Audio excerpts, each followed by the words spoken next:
આગ્નેય ખડકની ઉત્પત્તિ સૌપ્રથમ થઈ હોવાથી તેને અન્ય કયા નામે ઓળખવામાં આવે છે? પ્રસ્તર ખડકો, રૂપાંતરિત ખડકો, પ્રાથમિક કે આદ્ય ખડકો કે ગૌણ ખડકો? જો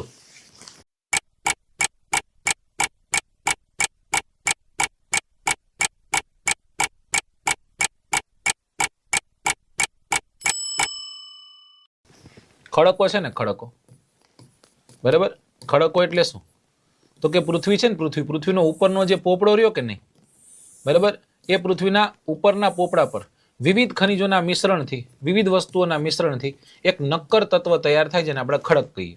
હવે આ ખડકના મુખ્ય 3 પ્રકાર છે. એકને આપણે કહીએ છીએ આગ્નેય ખડક. કયા ખડક? આગ્નેય. એકને આપણે કહીએ રૂપાંતરિત ખડક. કયા ખડક? રૂપાંતરિત ખડક. અને એકને આપણે કહીએ પ્રસ્તર ખડક. કયા ખડક? પ્રસ્તર ખડક. હવે આગ્નેય ખડક એટલે શું?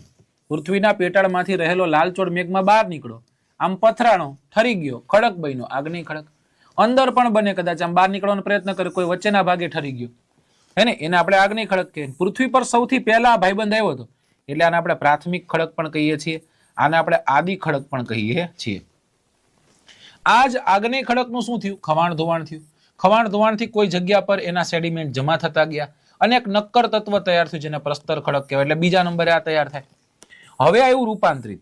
આગ્નેય ખડક અને પ્રસ્તર ખડકની ઉપર ગરમી ખૂબ લાગી, દબાણ ખૂબ લાગ્યું, તો એને પોતાનું રાસાયણિક ગુણધર્મ બદલી નાખ્યો કે પોતાનો ભૌતિક ગુણધર્મ બદલી નાખ્યો કે રાસાયણિક અને ભૌતિક બંને ગુણધર્મ બદલી નાખ્યા, તો એને રૂપાંતરિક અથવા તો મેટામોર્ફિક રોગ કહીએ છીએ.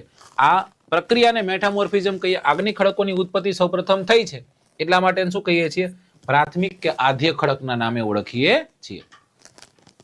ડન છે.